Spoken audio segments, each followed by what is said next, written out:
नमस्कार साथियों, T for teacher के यूट्यूब चैनल पर आप सभी का हार्दिक स्वागत है। आज के इस वीडियो में हम सामान्य विज्ञान के 15 मोस्ट आईएमपी ऑब्जेक्टिव क्वेश्चंस को हल कर रहे हैं और यह इसका 13वां भाग है। तो चलिए आज के इस वीडियो को शुरू करते हैं।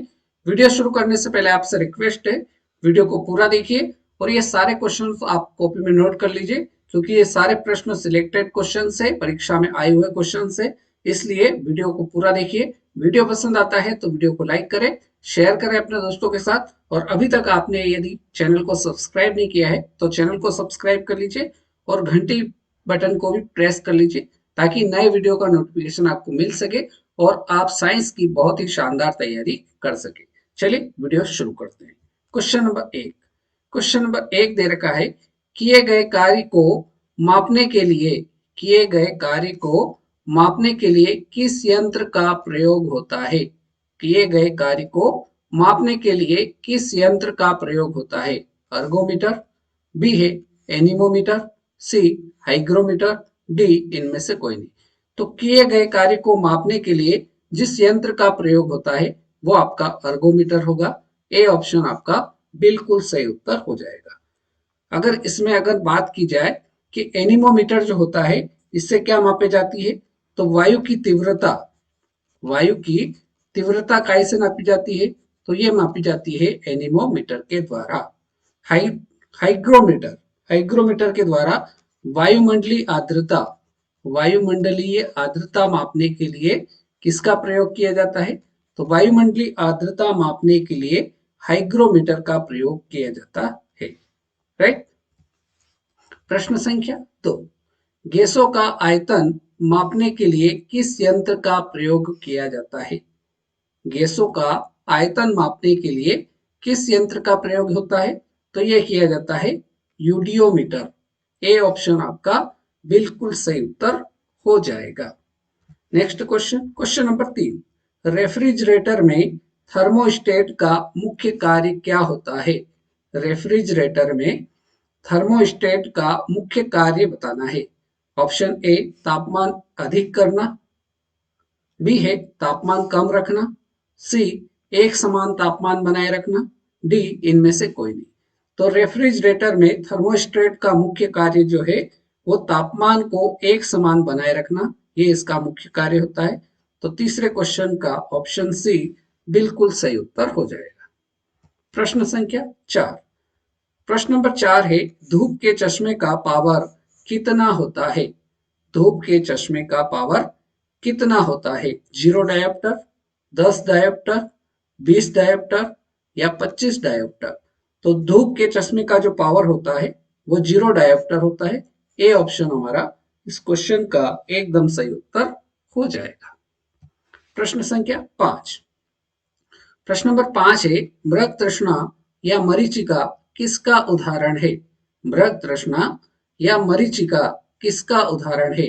प्रकाश का अपवर्तन का, बी है प्रकाश का परावर्तन का, सी प्रकाश का पूर्ण आंतरिक परावर्तन का, या इनमें से कोई नहीं। तो मृग तृष्णा या मरीचिका ये किसका उदाहरण है? तो ये प्रकाश का पूर्ण आंतरिक परावर्तन का उदाहरण है। ऑप्शन सी हमारा एकदम सही उत्तर रहेगा। आगे बढ़ते हैं क्वेश्चन नंबर 6 की ओर। क्वेश्चन नंबर 6 में हमें दे रखा है, साबुन के बुलबुले के अंदर का दाब क्या होता है? साबुन के बुलबुले के अंदर का दाब क्या होता है? वायुमंडलीय दाब का आधा होता है, बी है वायुमंडलीय दाब से अधिक होता है, सी वायुमंडलीय दाब से कम होता है, या वायुमंडलीय दाब के बराबर होता है। तो साबुन के बुलबुले के अंदर का जो दाब होता है वो वायुमंडलीय दाब से अधिक होता है। बी विकल्प हमारा बिल्कुल सही उत्तर रहेगा। प्रश्न संख्या 7, डीजल इंजन में प्रयुक्त ईंधन कौन सा होता है? क्या कह रहा है प्रश्न? डीजल इंजन में प्रयुक्त ईंधन कौन सा होता है? डीजल की वाष्प और वायु, बी है डीजल और पानी, सी पेट्रोल, या डी है इनमें से कोई नहीं। तो डीजल इंजन में प्रयुक्त ईंधन जो होता है वो डीजल की वाष्प और वायु होता है। ए ऑप्शन हमारा बिल्कुल सही उत्तर रहेगा। क्वेश्चन नंबर 8 में दे रखा है, किस हार्मोन को लव हार्मोन कहते हैं? किस हार्मोन को लव हार्मोन कहते हैं? इंसुलिन को, एस्ट्रोजन को, प्रोजेस्टेरोन को या ऑक्सीटोसिन को? तो किस हार्मोन को लव हार्मोन कहा जाता है? तो ये कहा जाता है ऑक्सीटोसिन हार्मोन को लव हार्मोन कहा जाता है। डी विकल्प हमारे क्वेश्चन नंबर 8 का बिल्कुल सही जवाब रहेगा। प्रश्न संख्या 9, शेर में कितने गुणसूत्र पाए जाते हैं? शेर में गुणसूत्रों की संख्या बताना है। 46, 23, 45 या 38? तो शेर में जो गुणसूत्र पाए जाते हैं वो 38 गुणसूत्र पाए जाते हैं। तो डी ऑप्शन हमारा बिल्कुल सही उत्तर जाएगा। यदि हमसे पूछा जाए कि गाय और बकरी, गाय या बकरी में गुणसूत्र कितने पाए जाते हैं, तो ऐसी स्थिति में अपने को याद रखना है गाय और बकरी में 60 गुणसूत्र पाए जाते हैं। यदि हमसे प्रश्न पूछा जाए कि टमाटर, टमाटर और चावल, टमाटर या चावल में गुणसूत्रों की संख्या कितनी होती है, तो इनमें गुणसूत्रों की संख्या होगी 24। यदि हमसे प्रश्न पूछा जाए कि आम, आम और आम या चूहे में गुणसूत्र की संख्या कितनी होती है, तो आम या चूहे में गुणसूत्र की संख्या पूछे तो 40 बताना है। यदि हमसे पूछा जाए कि हाथी में गुणसूत्रों की संख्या कितनी होती है, तो हाथी में पूछा जाए तो अपने को बताना है कि 56 गुणसूत्र हाथी में होते हैं। यदि हमसे प्रश्न पूछा जाए कि मच्छर में गुणसूत्र की संख्या कितनी होती है, तो हमें बताना है कि 6 गुणसूत्र मच्छर में पाए जाते हैं। यदि हमारा प्रश्न ऐसा हो कि मक्खी में गुणसूत्र की संख्या कितनी होती है, तो हमें 12 याद रखना है।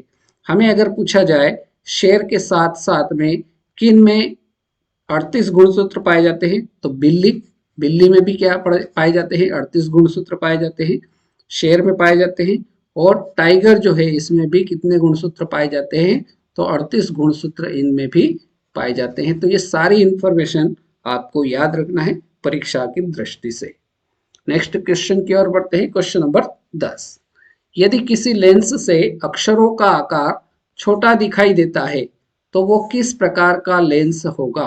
अवतल लेंस होगा, उत्तल लेंस होगा, समतल लेंस होगा या इनमें से कोई नहीं?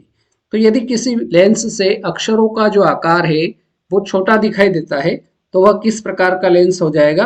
तो ये आपका अवतल लेंस हो जाएगा। क्वेश्चन नंबर 10 का ऑप्शन ए बिल्कुल सही उत्तर रहेगा। क्वेश्चन नंबर 11, किताब के ऊपर रखे किसी लेंस को ऊपर उठाने पर यदि मुद्रित अक्षरों का आकार बढ़ता हुआ दिखाई देता है तो वह किस प्रकार का लेंस होगा? तो वो आपका उत्तल लेंस हो जाएगा। बी विकल्प हमारा एकदम सही उत्तर रहेगा। नेक्स्ट क्वेश्चन, क्वेश्चन नंबर 12, बहुत ही इंपॉर्टेंट क्वेश्चन है, बहुत बार परीक्षा में पूछा हुआ क्वेश्चन। वायु में ध्वनि की चाल कितनी होती है? वायु में ध्वनि की चाल कितनी होती है?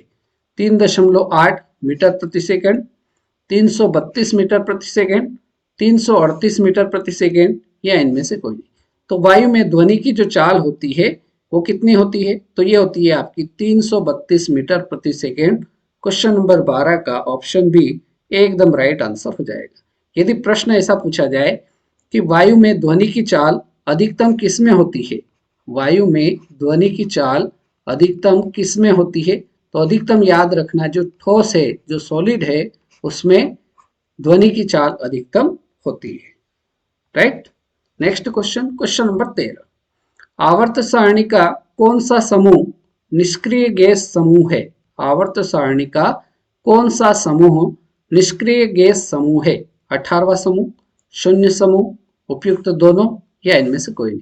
तो इसका सही उत्तर जो हो जाएगा उपयुक्त दोनों हो जाएगा, क्योंकि 18वें समूह को शून्य समूह भी कहा जाता है। राइट। तो उपयुक्त दोनों इसका बिल्कुल सही उत्तर हो जाएगा। हमें याद रखना है कि आवर्त सारणी में तत्वों की कुल संख्या, यदि आवर्त सारणी में तत्वों की कुल संख्या पूछी जाए तो कितने तत्व है कुल? तो 118 कुल तत्व याद रखना है। क्वेश्चन नंबर 14, क्वेश्चन नंबर 14 है, किस वैज्ञानिक ने जी का मान ज्ञात किया था? किस वैज्ञानिक ने जी का मान ज्ञात किया था? आइंस्टीन ने, मैक्सवेल ने, न्यूटन ने या हेनरी कैवेंडिश ने? तो जी का मान ज्ञात किया था हेनरी कैवेंडिश ने। ऑप्शन डी हमारा बिल्कुल सही उत्तर हो जाएगा। और जो ये जी है ये क्या होता है, तो ये जी जो है ये आपका गुरुत्वाकर्षण गुरुत्वाकर्षण स्थिरांक होता है। क्या होता है, जी आपका गुरुत्वाकर्षण स्थिरांक होता है। और परीक्षा में यदि इसका मान पूछ लिया जाए तो इसका मान जो होता है वो होता है 6.673 गुणित 10⁻11 न्यूटन मीटर स्क्वायर केजी का -2। राइट, तो ये सारी जानकारी भी परीक्षा की दृष्टि से बहुत ही इंपॉर्टेंट है। और आज के इस वीडियो का हमारा अंतिम प्रश्न, क्वेश्चन नंबर 15, कौन सी ऊर्जा ऊंचाई के साथ बढ़ती या घटती है? कौन सी ऊर्जा है जो ऊंचाई के साथ बढ़ती या घटती है?